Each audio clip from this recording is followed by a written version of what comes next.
G'day Tiger fans and welcome to another sensational episode of Richmond's live official podcast, Talking Tigers. We've hit the halfway mark of the season and the boys are out on a break with a 7-4 record. I reckon you would have taken that. But us here at TT, we're going to push on, and on today's show we will see one of the greatest acts of courage ever down here at Punt Road. Greater even than Francis at Glenferrie that day when he played with a broken leg. Can you believe that? The great Francis Burke. Even greater than Dusty earlier this year, playing with a cheekbone that was busted. Our man Tone, JB, he has risen from his sick bed today to join us. Tone, you are an inspiration to us all. Are you okay, mate? No, I'm not. We're worried about you. I'm not okay at all. Well, what are you doing here? You shouldn't be here. There's only one reason I'm here. Why?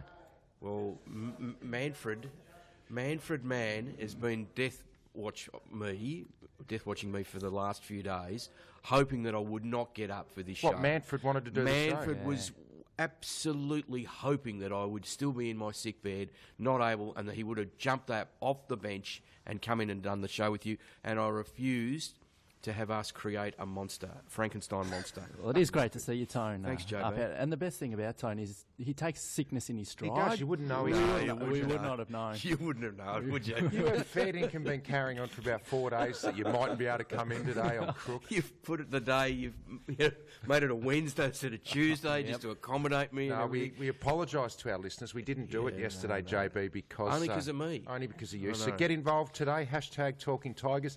Hey, don't forget, we've got T-shirts to give away, hashtag Stump Greeners. We've forgotten about that. It'll be very easy to stump me today. Well, we do. We had one come in, so... We did. Should we do it? No, we'll do it during the emails. Yeah, do it during the emails. Okay. And you can email us at talkingtigers@richmondfc.com.au. That song, Tone, you'd love that song. Oh, I love a bit of Steely Dan. Do it again, the do song. it again, and Ricky, don't lose that number. Yeah. Very good, Steely Dan. And do you know what that's on the back of? No, what is that on the back of? Well, Steely Dan. Yeah. Dan Butler. Dan Butler. Rising Star nominee. Steely Dan. Comes straight back into the team after 2 weeks out and has an impact, doesn't he? On his 21st birthday as On his well. 21st, happy 21st to Butler. I'll get you, Butler. But they didn't. They can't get Butler. It was good to see him get a nomination, though. Wasn't it? Well deserved. Yeah. Very, very well deserved. And hopefully by season's end we might have another one or two. Would be nice. Would be nice. Yeah. He looked lively, didn't he? It's amazing It's when really good. He looked fresh. He looked fresh after He's 2 a weeks beauty. off. You know, he's kicked now 11 goals in 9 games, and set up a few too. And he's just the speed and his defensive qualities as well. You know, he's a ripper. He's added to that mix, obviously, this year, and we've talked about them. We'll talk about them later on the small forwards. They've all kicked a goal a game, basically. Yeah, It's pretty handy, isn't it? Yeah. Well, the one that hasn't yet is Shea. Shea Shea Bolton he'll hasn't get yet, but he'll get there. Hope so. He'll get there. He just stabbed at that one Saturday night, didn't he? But he did some good things, but we'll touch on that later. Yep. Yeah. Now, the boys are out on a break, JB, and they've gone to all parts of Australia, haven't they? Yeah, they have. Well, you would have seen the crew that went up to the Tiwis doing a bit of... So is that a club trip, or is it their own sort of trip? I think it's their own. Yeah. I think Dan Rioli and Dan Richardson organised it to host them up there, and a few of the boys, Jack and Dylan Grimes and a few of the others went up there as well. Lepers up there, Craig McRae. Yeah. You would have seen Lepers' moccasins that he was... Why would you wear moccasins up there? This is What in a is the photo. point? This is on the Richmond Insta, wasn't Geez, they'd it? be a bit on the bugle, wouldn't they? They would be. They would be. Well, a bit woofy. And Dan Butler and Brody and George Castagna. Where are they? Castagna. They got one of those camper vans. Yeah. Camper van. And they're driving up the Bondi. You know, those colourful Oh, Scooby-Doo really? style vans. Scooby-Doo. Do they go surfing, those boys? I think. Not too sure.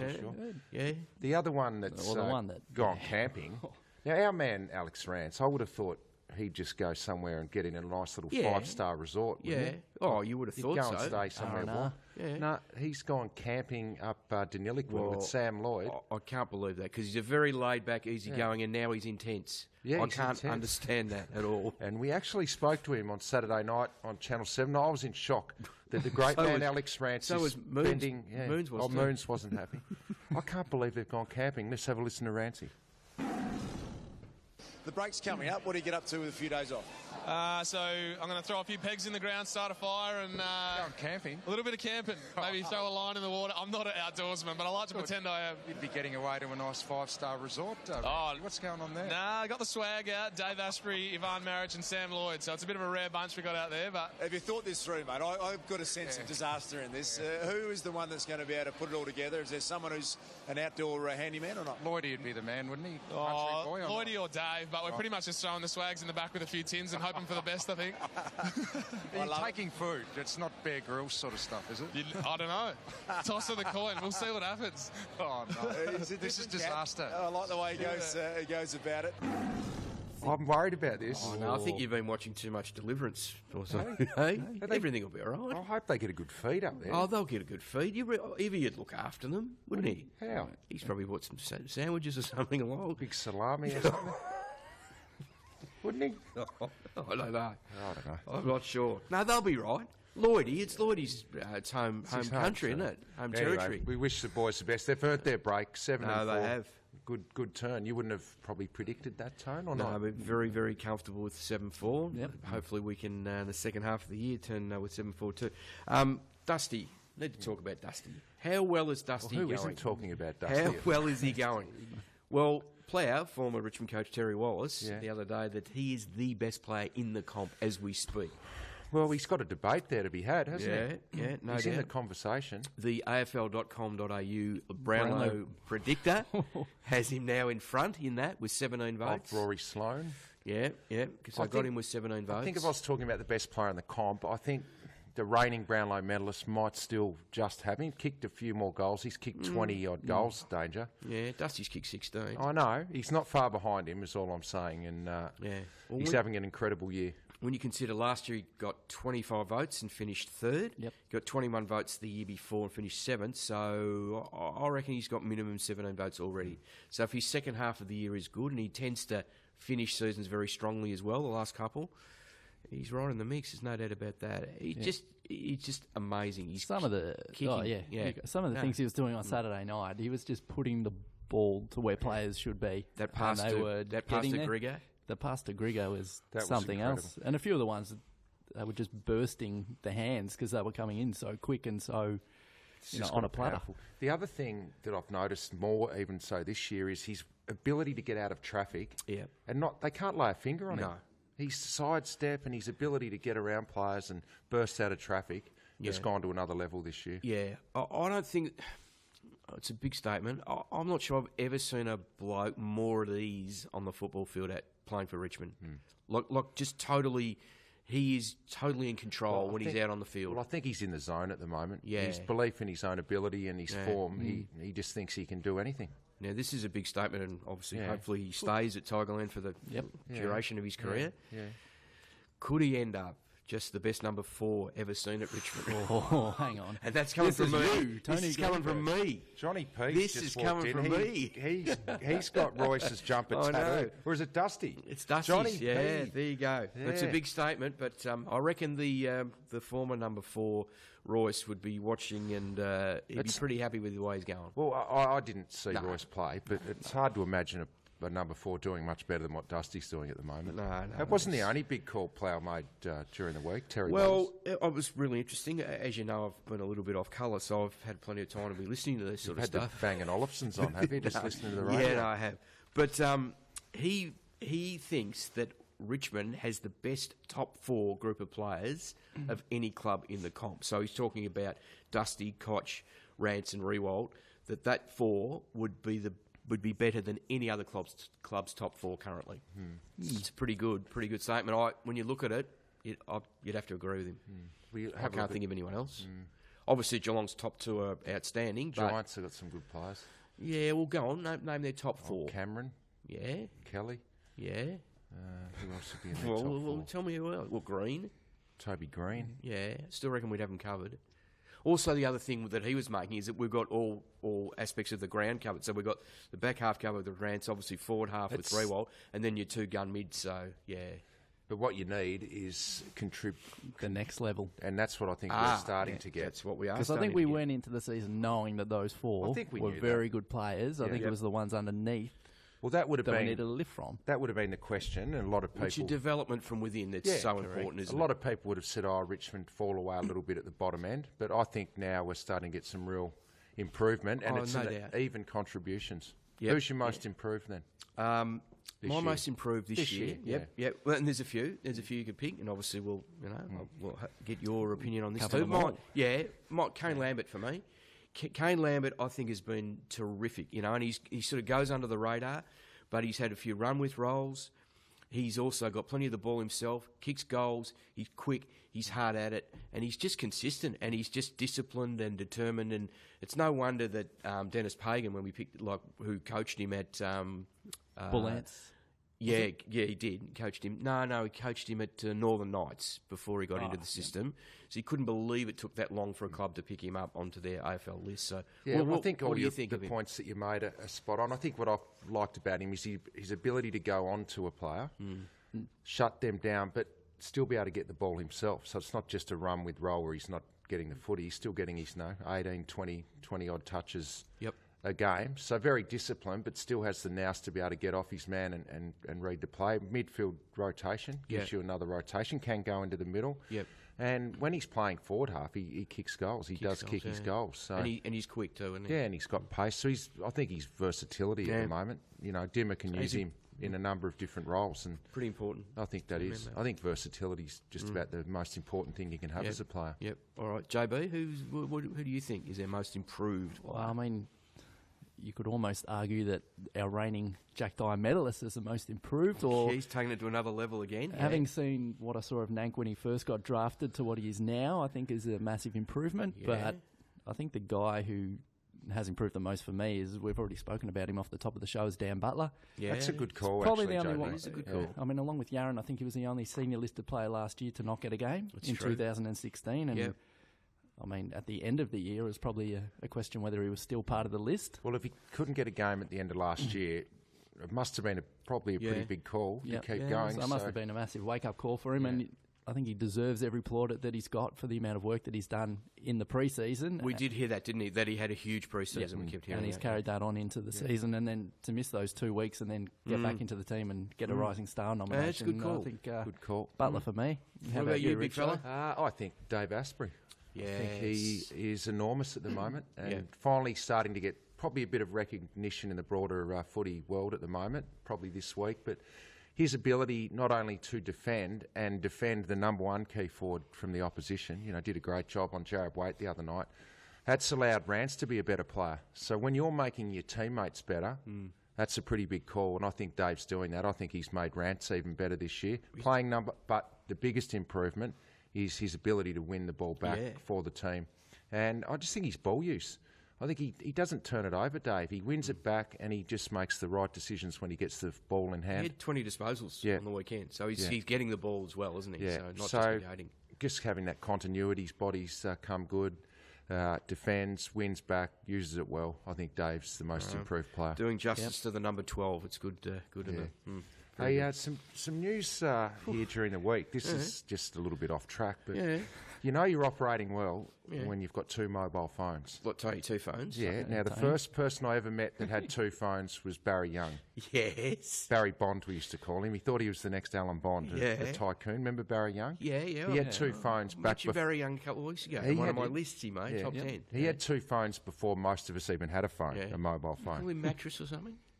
Boss Pillows. Boss Pillows. He owns a pillow business. Now, the other one is, of course, Tony Two-Phone Sheehan, who's notorious around town for having 2 phones. Yeah. You can add another name to that list, JB. Who? Wow, I think I know. Who? You know who it is. Who is it? Tell us. 2 Phones Chol. Big Cholly. What? There's been a revelation over the weekend that Mubby or Chol's running with 2 phones. Why? I don't know. We'll have to ask him. Oh, this is sensational. Marby or 2 phones? Yeah, so I don't know what number you call him on because he's got multiple numbers. I think he also has 2 very distinct answering machine messages as well. Yep. Really? One for each phone. So. Oh, wow. Check that out. Yeah. You've got mail. Ooh. Emails. On the subject of most improved, we got an email through from Jacob. He wants our opinion on Camden McIntosh. Yes. So far this year. He's excited to see how damaging he is by foot. What do you reckon? Well, the only thing I'd say to that is that he had the injury last year, so his form was pretty good before he got injured. So, but he's probably again now taking his game to another level as well. What I love is he's doing a run. job defensively, But also his run. But he's providing run and carry and getting plenty of the footy himself. Was it 6 bounces he had on the weekend? 6 bounces, yeah. What a great run that was. Oh, yeah. That was a 150-metre play almost. Because he kicked it in, got it back, 6 bounces, put it inside 50. Yep. No, that's a good point. Good play. No. So I agree with that email. That's from Jacob. He's also got some feedback from you, Greeners, as does Rensman20 on hashtag Talking Tigers. Loved last week that the top 10 was in order. Yeah, well, it won't be this week. Have we not run it on the website already? What? No, it won't be in order this week. Just on the top 10. I've been too crook to put it in order. You've got to order. diversify a little bit with them. What do you mean? I've got a few ideas. I want the top 10 administrators in the next few weeks. Do you? Yeah. Well, let's see what you come up with. No, you do that. Oh, right, okay. Anyway, we got one from Daryl here. He's thanks for the show. I'll make this snappy, which is what we like. I don't know. Punchy. Punchy. I went to the lunch place the other day and I said I'll have a crocodile sandwich and make it snappy. I think the gags are at the end. Yeah, they are. Check the rundown. I'm not well. Well, this is the Stump Greeners. Yes. If you are unwell. Won't be hard. Are you ready for it? The famous day in 1973, the 4 premierships. Yes. He wants to know the coach of every team. Oh. Well, every Richmond premiership winning team. Okay, well, Tommy, the 4 coaches. Tommy was coach of the 1s, obviously. Oh, well, That's yes. a tick, yep. Yeah. Coach of the 2s in 1973 would have been... Think about this. Come back to us. Yeah, all right, We'll get back to you. okay. Off hashtag Talking Tigers on Twitter. No, he hasn't. Our regular man, Who? the Tail. Oh, the Tail. He wants to know who some of your teammates that you would least like to go camping with, Richo? Least like to go camping with? Well, probably my best mate, Ben Harrison. You wouldn't like to go camping with him? Well, he's just a sloth of a man. Is he? Okay. Well, his nickname was the Wildebeest here at Richmond for a while. Yeah. His other nickname was the Minister for Health because he just didn't have any. Deplorable. Yeah, so probably Fair Harrow. enough. What about Jamesy? Aaron James? Would you? Jamesy would be up there. Aaron James. Yeah. Probably Darren Gasper, just a pest. Yeah, I reckon the other one that if you were stuck in a 2-man tent with Darren Gasper, he would annoy the absolute... Really? Oh, yeah. And I reckon you wouldn't want to go with Cogs because he would have stepped in something as well. Oh, he'd be bringing all sorts of things back to the tent. Yeah, wow, that went longer than I thought. Slowy, Kiwi Tiger said he sat next to Barry Young on a flight from Auckland to Melbourne last August. There you go. He'd just been in the US and there was plenty of pillow talk. Is that right? Yeah. Oh. Jess Benson said, it's good to see our boys playing with belief and confidence. Yeah. They no longer fear making mistakes, which is good. A man with the eye on your job, Greeners, Manfred. Manfred, give it a rest, mate. Highlighted the halfbacks. Relevance, Deprivation. Yeah, I know. Talking about the efforts of the halfbacks the last 3 weeks, just their the numbers in disposals and also tackles, so they've been a massive part. Roxman last week. I was going to say, Brett Brandon Ellis is another one whose last few weeks he's been terrific. And Basher as well. And Basher, who was absolutely. a linchpin of that. Roxman said last week it was a massive opportunity. He put the litmus on us, and he wants to reply saying credit where it's due, delivered with aplomb. Has Roxman forgiven me yet? I don't think that is ever going to happen. But despite the 3 heartbreaking losses, anyone would have taken where we're at in pre-season. Brendan Fisher wanted to know... Can't be satisfied, though. Did we see... Of course not. No, we're not either. You're not going to get in with 7 wins. No, not at all. exactly. Not Exactly. at all. Did we see Craig McRae quiz Lou in the VFL report on the weekend about his holiday plans? He stumped Lou. Really? Don't worry about Stump Greeners. Craig McRae stumped Lou. Asked him where he was going for holidays. And Did Lou he have an answer? he just lost the plot. He had his questions ready and he couldn't think on the run. Could he just say nowhere? No, that's where he's got to improve, Lou. It's not that he hard. doesn't have the ability to think on his feet. You reckon it's all scripted? It is. It's Everything's all scripted and fly through and him. rehearsed. And he just couldn't run with it. He's too worried about how his hair's looking, Lou. It's looking sharp. It's looking good. Our man Johnny P reckons Trossman should be TT's own, but I think we might have a new TT's own in the next few weeks. Can we announce that yet, Sconzi? We can. Yeah. This is official. This is official. This is We've huge. replaced Brett Deledio, JB. Yeah, with Potato Man. With his best mate. Yes. Mr. Spud Potato Bar's Man. Sean Grigg. Be joining us in the next few weeks, Griggy. High on my list, high on his list when he starts, he's got to get a Spud Bar near me. Okay. That's what I'll be talking to him about. Yeah. We talked about David Millett reckons Dusty's on 18 to 19 Brownlow votes. So Yeah, that'll no, have I him said minimum. high. I You said minimum 17? 17. Minimum. And finally, Ash Rodriguez and a few others want to talk about Dan Butler getting the Rising Star nom. And Pat at Relative Lyric, shout out to Bashar Hooley, played a fantastic game. And you would have seen on hashtag Talking Tigers, Richo, that a few of the T-shirts have made their way out. Oh, they have. I think there was a bit of a hold up at Australia Post. So great to see the people with those. I think the hold up was at your desk, JB. You just couldn't get the job done. It's a bit harsh. It's been levelled at me a few times. So, yep. A bit harsh. That's all right. Well, we're glad they're out there. Oh, gee. Sorry, JB. Someone's got to keep you honest. Because I don't think the Chief does. He's got other things to worry about. Not on his radar. Hasn't he? He doesn't worry with the small potatoes, as Donald Trump called the USFL back in the day. You don't know that. The ESPN doco. Now, remember a few weeks ago on Chief Watch? Yes. We talked about Brendan sitting next to Malcolm Turnbull at Dreamtime at the G. Yep. Now, there's a backstory to this, how that came about. Right. I thought, how did he get next to Turnbull? Because he was clearly wanting a bit of camera time and just to feel important again. Because apparently in the preceding couple of hours at the Richmond luncheon that they had that night, he was made to feel very unimportant. And there is now a little bit of a showdown happening between two chiefs. Really? The chief of the AFL, Gil McLachlan. Really? And our chief, Brendan Gale. Is that right? He was filthy at the lunch. It's his lunch. It's the Richmond Dreamtime lunch. He's hosting it. With dinner. With Peggy. Yeah. But he thinks that it's his lunch, not Peggy's. Dinner. Dinner, sorry. Yeah. Well, it's the same thing. Is it? It's a feed. All right. Now, what happened was Tasmania. Gil McLachlan was there and they were standing around pre-game, mingling around, and Gil had 6 to 7 photographs with people. Yeah. Not one of these people asked Brendan for a photo.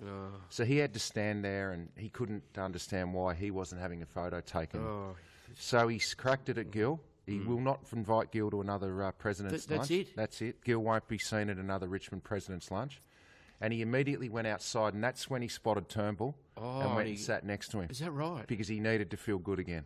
And that is the backstory to the Malcolm Turnbull selfie, and that is 100% true. This is extraordinary. And that came from within our office. So we'll never see the two chiefs in the one room together? No, because he's filthy that Gil stole his thunder at the Dreamtime dinner. Gee. Okay? Extraordinary.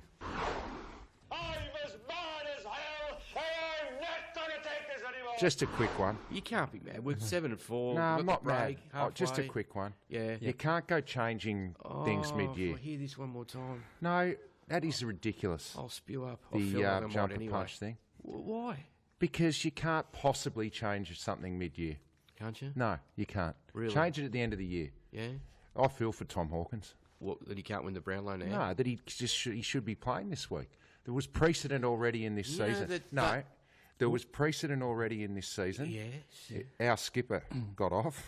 Yeah. $1,000 fine. Yeah, so- Hawkins can't possibly be rubbed out for that. Well, he can, No. because they sent out a warning after the Cochin one and said, from now on, anyone that does this, we will clamp down on Well, it. they should have clamped down on it when it first Well, they happened. didn't, because that's the rule. You know, if the government decides, right, it's just to have the speed limit, right, on the roads down from 50 to 40, right, as of next Monday, that's the Ridiculous way analogy. it is. You can do I that. don't think the government have seasons, do they? Ridiculous analogy. Well, they warned players. So maybe he should have They got should an have extra warned them. week because he didn't I don't adhere agree. to the rule. I just- They sent out a clear warning after This Trent is my Cochin. segment.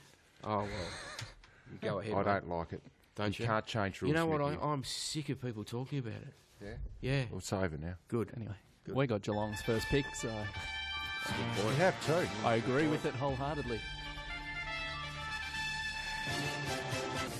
Doesn't it just come through in the BO Play H9s? How good are they? How good are they? These are the best The headphones Bangans. I've ever worn. And you've worn a lot, haven't you, in your media career? Yeah, they're good headphones. Makes you feel like you're at an actual dance party. A dance party. What have we got in the club news? Well, not much because it's a bye week. We've got So 70,000 members though. We have ticked over 70,000 members, so thank you to everybody who's jumped on board that, the third year in a row. And given where we were last year, it was a great effort by the supporters to stick with us, or the members rather, to stick with us. And let's hope the second half of the season has something very big in store for them. You might have missed during Dreamtime week, we announced that Punt Road Oval. It's now the Swinburne Centre Yes. at Punt Road Oval. Yes. So we give a shout out to Swinburne and welcome on board. I might even go back and study, I think. Oh, what are you going to study? Back to Year 10. What are you going to study? I always wanted to be an accountant. Really? Yeah. You said that the 4 best years of your life are grade 1, you told me once. Huh? You failed plasticine 3 times. Scones is not happy with that gag. So they're on board for the next 4 years as naming rights partner. That's of a good- Punt Road Oval. It's a great get, Yeah. and they'll also be doing a few other things involved with the club. That's great. What about And- the medical room? Well, it's just about to get to that. The injury list. There were a couple go down in the VFL last week. The Talls. Yeah. Ivan Soldo, who looked like a pretty bad knee injury. He's actually going to be okay and should be available for selection after the bye. Todd Elton hurt his shoulder. The good news is he doesn't have to have surgery, so it's just a bit of a wait and see at the moment. TBC. And Nick Floston. When's Nick back? Well, he's facing a fitness test he'll be right. next week before we play the Swans. He's actually out there now doing some extras, so if he gets through that, he'll be back No, that'd be good. for round 13. And Jack Graham was Jack the other Graham. one. He's about 1 to 2 weeks still, so I think they're just holding him back. No, So is he nothing sort of to doing worry a about there. mini pre-season, is he, Jack Graham? I assume yeah. just to get his fitness levels up, and then he'll be introduced through the VFL. Looking Beautiful. forward to seeing So him. that's it. Very good.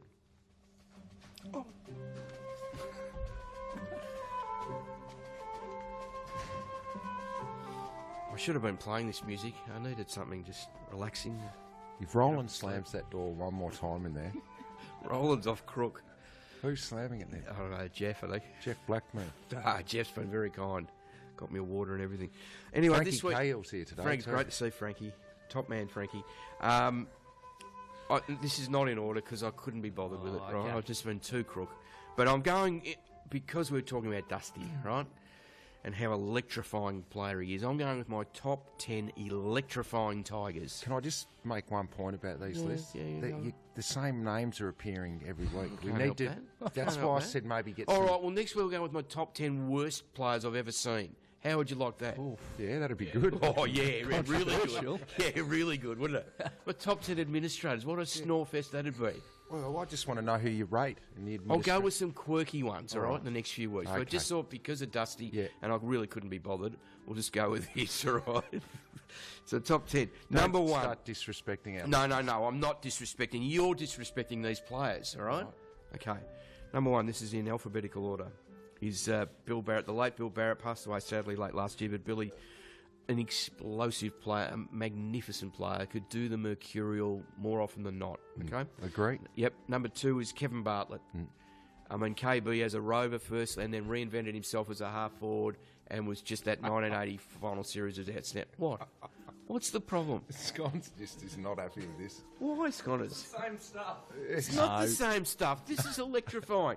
Number three is a different player, Royce. Number three. He's debut on the list. It's his first time. He's been on every list. Every List. Even a quirky one. Tongue in cheek. That's our point. all That's our point. Even the quirky one. Number four. Even the body part list, Well, he the was- thing about Royce is I don't have to say any more about him. He just deserves to be there. Number four, Jimmy Jess. Yeah. All right. Number five, I've got... Been on 8 of them. Number five's Dusty, because he is just electrifying. Number six, Michael Mitchell. What an electrifying player. Mark of the year, goal of the year. He was down here 2 weeks He ago. was. Mitch. A great bloke, Mitch. Number seven, Jeff Rains. Just the way he could burst out of the middle and his long raking kicks. Number eight, you can't argue with the bloke number eight. That's you. I've Oh, got you thanks, at number eight. You're happy now. Oh, I feel good now. Great. Good list. The best Right. list you've done. Number 9 is Morris Rioli, and number 10 is Michael Roach. And you can't argue with Roach. Yeah, 'cause even he you just- admit it's running out of legs, isn't it? That's, I'm gone. You're looking sharp. You're looking good. You've come so far. And we know how to make the most of who you are. Oh, still my favourite Sting of all time, Tone, but he's here. He's here, our VFL man. He's on the line. Couldn't come in live today. That was our fault, Lou. Welcome, mate. Oh, that's all right, guys. Look, I'm happy to take this one for the team. And, you know, mistakes happen from time to time when you're running a big podcast like this. So just have to take it on the chin and move forward. Very Well, good, we mate. wouldn't have wanted you to come in because Tone No, I'm Tone struggling. isn't well. But what did you make of the VFL on the weekend, mate, at Werribee? Yeah, it was a bit of actually out of Beaconsfield, this one, Richo. It was a bit of a... that's right. Bit of a... Against Werribee. Played Werribee, though. Yeah. Against Werribee, that's all right. But yeah, it was obviously a bit of a tough one if you're seeing the result going down by 5 points. Never quite a great feeling, to be honest, but as always, there's still plenty of good signs going forward, especially when you consider there was a couple of stars in there for Werribee. We had Andrew Swallow, obviously a man who doesn't really need any introduction to AFL fans. Big Braden Pruce as well, the big ruckman was out there too. So they had a couple of handy players out there, and I think it's a bit of a testament that we managed to come as close as we did. Now, I read Fly's report, said that Corey Ellis probably his best game for the club, so that's very good news. Yeah, absolutely. So it seems to think that it was his best across both VFL and AFL levels. And if you look at his stats line, I mean, it's pretty hard to disagree with that. He got up to the 30 disposal mark, which I think was a pretty good spot for him to aim for. He's been a bit quiet in that department the past few weeks, so it's great to see him get good numbers there. Also, an interesting one is that he managed to take 12 marks, which, if you look at the VFL this week, it was actually the highest amount of marks of any individual player. And it's certainly, maybe not the sort of player you'd expect to come up with that, so it's good to see him get that sort of spread in his game. Managed to get the 5 tackles in there and a crucial goal late in the game, which managed to get us back to within 1 kick, but unfortunately just wasn't quite enough to get us over the line. Louis, did he play wing? Or yeah, it was a bit of a mixture. He played a bit of wing, and then he actually did move into the middle as well. So obviously, all the similar positions that we've seen him play before, and just to see him obviously really get involved in the contest and accumulate a lot of ball was really fantastic. And to use it in trademark efficient style too. Yeah, exactly. He was really efficient as well, and I think something that Fly also said was that he was using it off the boot a bit more as well. We know that often he's so most effective when he's using his quick hands and that sort of thing, but to see him throw it on the boot to equal efficiency was a really great aspect of his game that we saw shine through. Well summarised there, Corey Ellis's game. Lou, we know we went with a small forward line in the seniors against North Melbourne, but Ben Lennon continues to put his hand up in case they do want to go with another tall. Yeah, absolutely. Ben Lennon, and I think another thing that Fly said was that he was probably only a real dangerous forward in the air once the ball was in flight. He was marking the ball very well. He took 4 of those, and obviously 4 goals as well. Was just a real testament to him. And I also think it's probably important to point out that for the majority of the second half, Ben Lennon was pretty much our only tall target, apart from Marby or Charlie, who was staying pretty close to the square, obviously, after Todd Elton and Ivan Soldo went down. So I think he really took a lot of that responsibility on his shoulders and ended up playing out a very, very well-rounded game. And as you say, Richo, if the need ever comes to that extra tall, he's right there and he's knocking on the door with a few of his latest performances. Nathan Broad was reinstated to the list off the long-term injury list last Thursday. How did he go in his first game back? Yeah, really impressive, and I think it kind of took a lot of people by surprise by just how seamlessly he came back in. If you were just showing up and watching the game without any knowledge of who he was, you'd assume that he would have just been playing week in, week out, because he really didn't miss a beat. Ended up with 21 disposals off half-back, took 6 marks, 6 tackles as well, and even snuck into the middle for a bit for 1 clearance as well. So it was really promising to see him come back, and obviously, if you saw him play any of the VFL practice games, you'd know that before he was injured, he was a really integral part of that back line. So we're really looking forward to seeing him really get back into the game and obviously impose himself on a few more contests from here on in.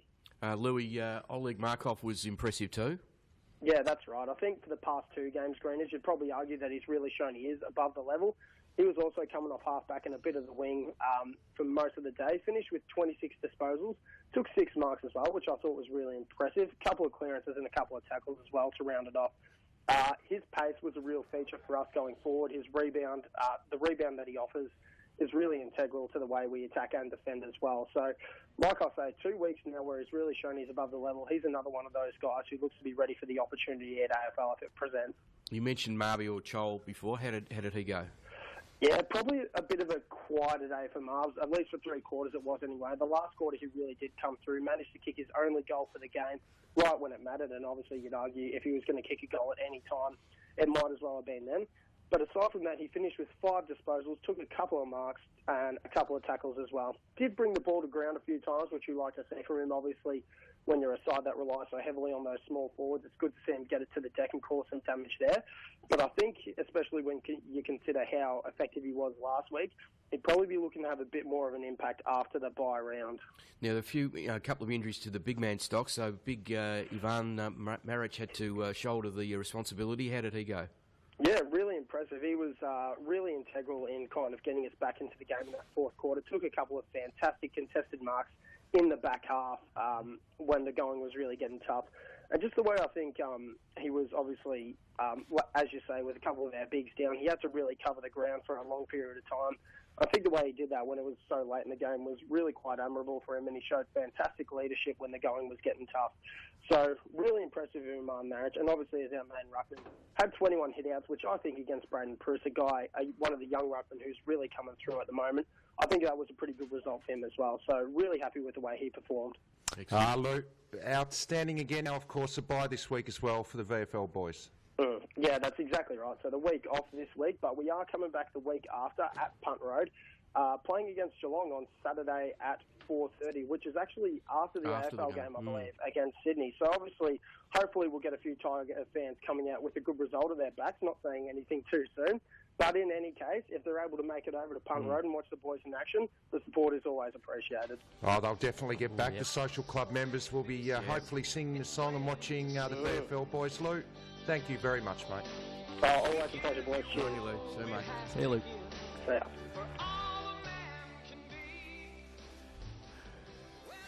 Do you reckon, has he gone past Manfred now in terms of his delivery with the VFL? Still very scripted, though, isn't it? What is? That's the only It's issue. scripted. He needs to be more spontaneous, I reckon. Manfred's still a bit annoyed about that podium finish, isn't he? Anyway. He is. Hey, More annoyed that I'm here today. we've talked a bit about the North Melbourne game, but it was a pretty significant win, Tone, because you know the history, and we have not beaten North Melbourne very often over the last 20 years. No, not at all. And obviously at half time, it was, the game was in the balance, but they were in front. So the way that we just took control, just seized control in the third quarter, the Premiership quarter as it's called, was terrific and kicked 6 goals and probably could have kicked another 2 or 3 easily. Very impressive, that. Yeah, the thing that we liked about the win the most, I think most Richmond supporters, was the pressure that was applied, and Damien Hardwick talked about that after the game. Yeah, it's an interesting one. Perceived pressure's one. I think we're the AFL number one forward half turnovers, so, sometimes your reputation probably precedes you, I think. When you've got guys like Rioli, Bolton, Castagna and Butler, knowing they're coming, I think sometimes it puts a bit of pressure on the opposition, so they probably get rid of it half a step earlier. I still think good sides manage to get those turnovers. People will say they kicked it away, but I think our reputation's pretty strong in that field. There's another smaller forward that's been a big acquisition since coming back in the side, and that's Shane Edwards. I was just about to say that. Shane Edwards, two handballs that he set up goals with. Just as a look-away handball, and so he's a goal kicker himself too, and he applies that pressure, and he is very, very smart. And you're right, we've just sort of forgotten Shane a little bit because he was out for 5 or 6 weeks, but he's only going to get better in the next month. Correct. Yeah. You know what else he did? He chopped it off a few times in the middle of the ground with his reading of the play, which I thought was really important. That's those forward half intercepts that Damien talked about. And I think a terrific mentor to those other small forwards. Yeah. Having obviously been in the system now for a decade. And rolls through the midfield, so very, very important. The other player that I thought was really good again and had to do it on his own was Big Nank. Oh, the Big Nanker. He took the points, mate. He took the points. So it was a huge challenge, and he not only rose to be very competitive, he actually beat Goldstein, which is no mean feat. Took some big marks too down the line again. And also, we haven't spoken about him yet, but Jack's game as well, playing as the sole tall forward. A lot of his work was done up the wings, and he got a few goals in that third quarter. Well, that impact he had in the third quarter was, really in fact, important. I think it was in the first quarter. Jack even got right down into the back 50 to give us a there. top out. He was there for a while. So he's covering a lot of ground at the moment. Yeah, no, he's it was really pleasing, and we mentioned the probably the unsung players that the contributions that they're making, which is just really, really important. Obviously, when you've got your 4 guns, but then the players underneath that are really solid contributors. And what did you like? Brandon Ellis was good again. Yeah, just really liked his game. He's found a real edge the last few weeks. Yeah, there's no doubt. I think it's a turning corner. Yeah, I think so. Turning He's just point. I reckon the form he's shown in the last 2 weeks is the best form of his career. And Jack spoke after that, and we did a story on it for the website, and he just thinks it's just probably a bit of maturity and self-belief. Yeah. Probably after a really good start to his career, and then probably just maybe drifted for a couple of years, maybe lost a little bit of belief or whatever, but he's got that belief back, and he's obviously matured and knows that he can be a really good contributor. Every player has a period in their career where they're trying to work things out, and I think Brandon's going really well. It's great to see him playing good footy. Yeah, no doubt. What were your votes then, lads? Go on, JB. Okay, well, I'll go. 3 votes, Dustin Martin. No. Don't even have to change the rundown at the moment. No, you got you got the easy job. 2 votes I gave to the skipper, Trent Cotchin. I don't think we've spoken about him yet in the show. You could argue he's been our most improved player as well. A career best 12 tackles on Saturday night. His defensive numbers are through the roof, so most pressure acts as well. Thriving on the contest, and haven't heard one comment about cheap possessions this year. He's an inspirational leader. How do you like that? 1 vote I gave to Basher Hooley. Thought his continual run throughout the game was great, even right at the end towards the last quarter, setting up Dan Butler's last goal. And I think his form is right up there as well. Good votes. I go with exactly the same votes as those. Yeah, Wow. yeah. And I thought Basher's game was really impressive, just the run that he provides. Yeah. I thought, no. Last week, did you guys go the same? No, you didn't. No. I had one difference. Okay. Martin Cotchin, we've talked about them. And credit to Trent Cotchin. He is playing very, very good inspirational leaders football. And it's great to see. But I gave my 1 to Dion Prestia. Yeah, that's a good call. I thought it was his best. Apologise to him for not fitting him into the votes. It's his best game since round 1, probably. Probably his best game. But I think but I think he's his best game. Yeah, but since best round overall. 1. Yes, I but agree. just starting to find, I reckon, a bit of confidence in his body. Obviously didn't get to do a full pre-season. So I think Dion is going to be huge in the second half of the year. So I gave him 1 vote. The voting leaderboard is 58 to Martin. He's pulled away. Koch back into second, 32. Rancy, we didn't even talk about him this week, but he could have been in the votes again. Yeah. A couple of those spoils he did late. Brilliant. He's on 30, Jack's on 20, and TT's own, which was an exclusive today. Yes. TT's own, Sean Grigg, 13.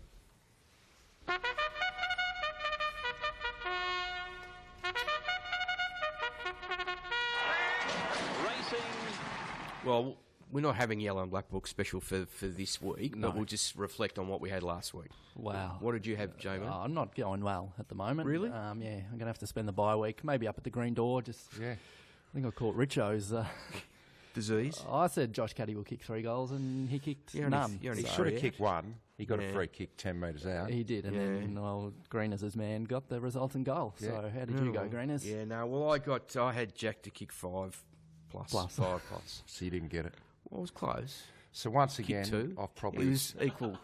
He was our equal leading goal kicker on the night. I think I've won the day again. Okay, who did you have, Smarty? I had Big Nanka to get coaches' votes. Did he get coaches' votes? Dimmer and Brad Scott. Did he get coaches' votes? No, he didn't. Well, but I that's think a fail. But you could have argued he should have been in there. You could have, no doubt. Well, you could have and you should have, but he didn't.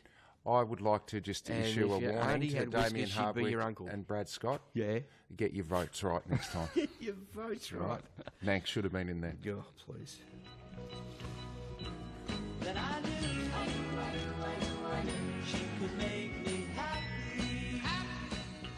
Now, oddly enough, this week's Spirit of 67 centres around... Have a guess who it centres around. Not Royce. It centres around Royce. No, this was a very big game. Go on. Stump Greeners, don't forget. Oh, yeah. All right, I'll have a go at it. Let me have a go at it. 73. Let me have a go at it. So, Tommy? Yes. Verden Howell? Oh, no. So there we go. No, it's already gone. Who was the reserve coach? So this is from Daryl Saddington. So Daryl... Colin, he is his coach the uncle. Yeah. He coached the reserves. Oh, I thought he coached the under-19s. Ray Slug Jordan, under-19s. Under-19s, and Tom Allen coached the four. Tommy Allen. I wouldn't have got that, you see. So good work, Daryl. Good work. Daryl, have you got Daryl's details? I do. Okay. I'll get you a T-shirt. Lot of D's there. Daryl's details I do. This week. Really? Daryl Saddington, you heard that. You will get your Oh, no, I have to email him to get his address. Yeah, okay. Of course. Okay. So thanks, Daryl. Yeah, so, Royce. Well, this was a big game, right? This is 50 years ago on this Saturday. No, sorry, it wasn't Saturday. It was on the Monday. It was the Queen's birthday Monday we played the game, okay? Yeah. Against Carlton. Now, Carlton was unbeaten, okay?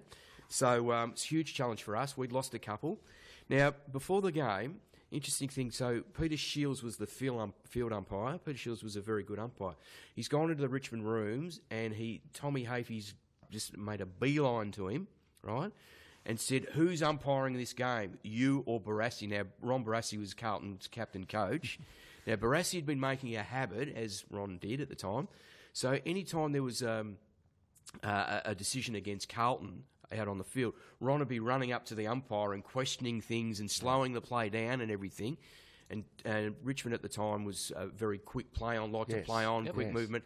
And Tommy was concerned that Barassi was going to interfere with this, right? So he made sure, and Shields replied, "Oh, well, I am, and I'll penalise them, 15-yard penalty. Then, if there's any issue with that." And Shields, he umpired the grand final in '67. He did. He did. So he cracked down on that. And as luck would have it, anyway, 5 minutes into the game, Barassi copped an injury, and by half-time he had to go off the ground, so he didn't have an impact that day as well. So it was a really, really tight game. It was just fluctuated all day. A few minutes before the end of the game, Ian Robertson's kicked what looked like being the sealer, that put Carlton in front, right on the goal line. So the ball's gone back, and Royce has picked up the ball. He was in the middle of the ground. He's let fly. He's just booted the ball. It's sailed over the pack, and it's rolled and rolled and rolled through for a goal. And we've got up by 2 points. I reckon it's gone about 80 yards. So Royce won us the game. Royce won us the game. Kicked 5 goals. He'd kicked 4 to half-time. This is all unscripted now. Yeah. 4 to half-time on Wes Lofts. Yeah. Right? And then went on and kicked the match-winning goal, obviously right on the siren. Got up. John Northey kicked 4 that day. Mike Patterson too. Now, this is an interesting thing. Your old man, this day, okay, so he had 10 handballs, okay, because that he was an exponent of handball and it helped to revolutionise the game with Polyfarm and everything. Yeah. What do you reckon our team total of handballs that day was? Oh, I reckon we had 28. 38. So he's had 10 of 38. That's how much the game's changed now. It was a real tactic. That's how much the game has changed. See, but anyway. That's not bad, because that Ron Barassi stuff with the umpire and Tommy, nobody knew that. No, there you go.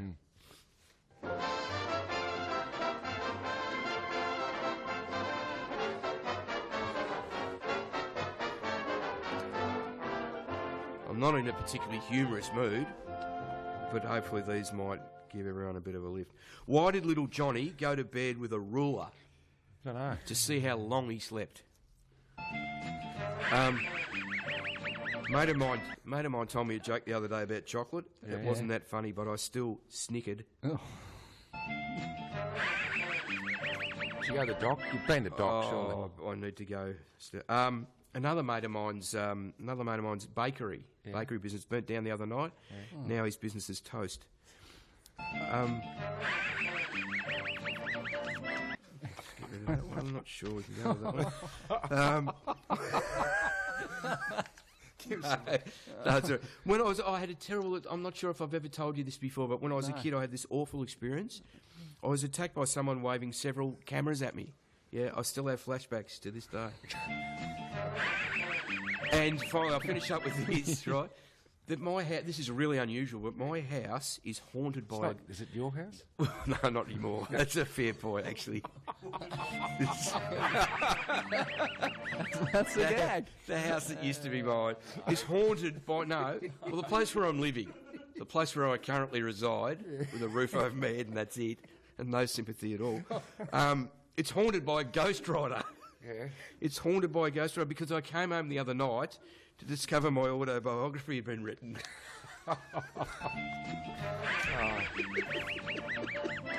Well, good stuff, Tony. Thanks, JB.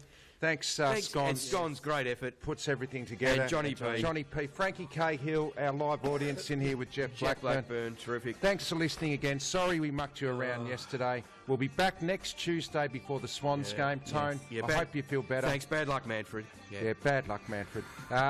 We'll be back next week. That's Talking Tigers.